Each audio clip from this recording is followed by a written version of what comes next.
Charges গঠন হবে। তো এই বিষয়গুলো আমি এই প্রেস কনফারেন্সে বলার বিষয় না।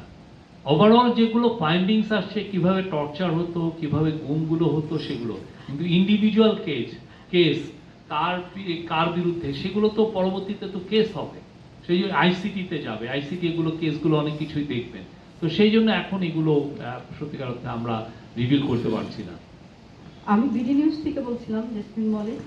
মানে র্যাব ভেঙে দেওয়ার তো একটা সুপারিশও ছিল জাতিসংঘের, সে বিষয়ে আপনারা কি ভাবছেন? আর গুরুতর মানবাধিকার লঙ্ঘনের সঙ্গে যারা জড়িত তাদের তো নিজ মূল বাহিনীতে ইউনিটে ফেরত নিয়ে যাওয়ার কথা ছিল, সে বিষয়ে সর্বশেষ কি অবস্থা? এটা আমাদের কাউন্সিল অফ অ্যাডভাইজার সেই বিষয়ে তারা যথাসময়ে এই বিষয়ে জানাবেন।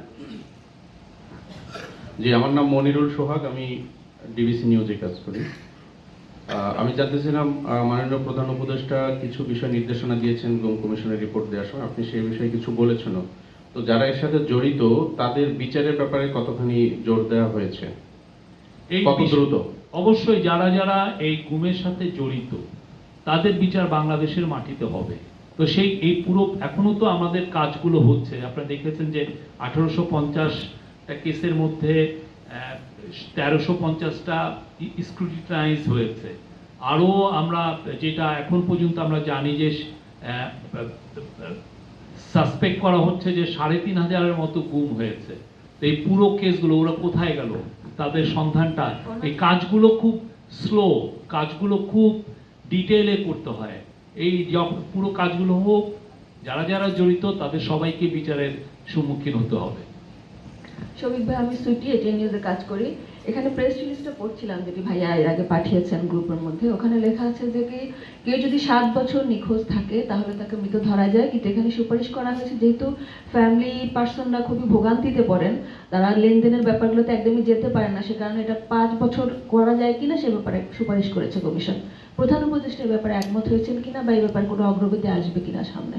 প্রধান উপদেষ্টা গুম কমিশনের কাছে, গুম সংক্রান্ত কমিশনের কাছে আশু করণীয় কি সেটা জানতে চেয়েছেন। এই আশু করণীয় মধ্যে এই দুটা তারা লকে অ্যামেন্ড করতে বলেছেন, তার মধ্যে এটা একটা ল।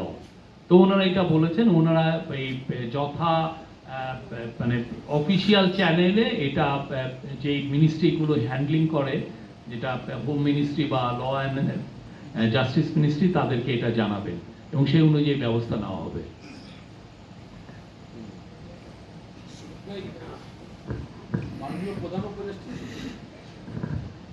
মাননীয় প্রধান উপদেষ্টার সঙ্গে সফর সঙ্গী হিসেবে আপনি বলেছেন গভর্নর এবং দুদক চেয়ারম্যান যাবেন যুক্তরাজ্যে।